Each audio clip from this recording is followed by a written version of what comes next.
The quality battle in the global market. How to resolve claims and recall crises in international trade. A Chinese electronics manufacturer exported a batch of smart home devices to a U.S. company. Initially, the devices performed well, but after a year, several devices failed to function properly due to design defects. The customer, based on the contract terms, demanded repairs or replacements from the Chinese manufacturer and filed a quality claim. In fact, the exporter faces ongoing claims disputes throughout the entire business chain. From the moment the goods arrive in the destination country through every stage within the warranty period, and even years after the products have been circulating in the market, claims can arise, sometimes even leading to global recalls. Key strategies are 1. Product safety standards and certifications.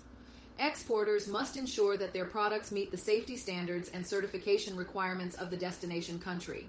For example, electronics exported to the United States must comply with relevant safety standards set by the Federal Communications Commission, FCC, and the Consumer Product Safety Commission, CPSC. 2. Defining responsibility. International trade involves multiple stages, and it is crucial to clearly define responsibility at each stage.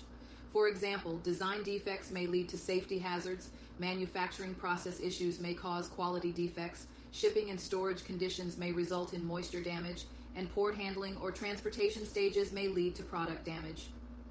3. Warranty period. The warranty period should be determined according to the contract and applicable laws. It is important to note that the warranty period is not the same as the inspection period, and the applicable laws regarding the warranty period may vary. For instance, under Article 39 of the United Nations Convention on Contracts for the International Sale of Goods, CISG, the buyer must notify the seller of any nonconformity of the goods within a reasonable time after they have discovered or ought to have discovered it.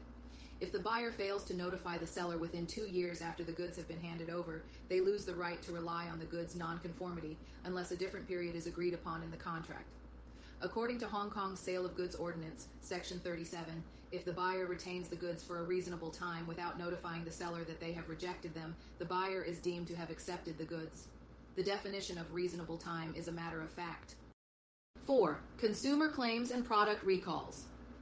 Under the Uniform Commercial Code, UCC, and other state and federal laws in the United States, consumers can file product defect claims within a certain number of years after delivery. In some countries or regions, laws and regulations require recalls of non-compliant products under certain circumstances. For example, the U.S. Consumer Product Safety Commission, CPSC, can mandate a recall if a product poses a serious safety hazard.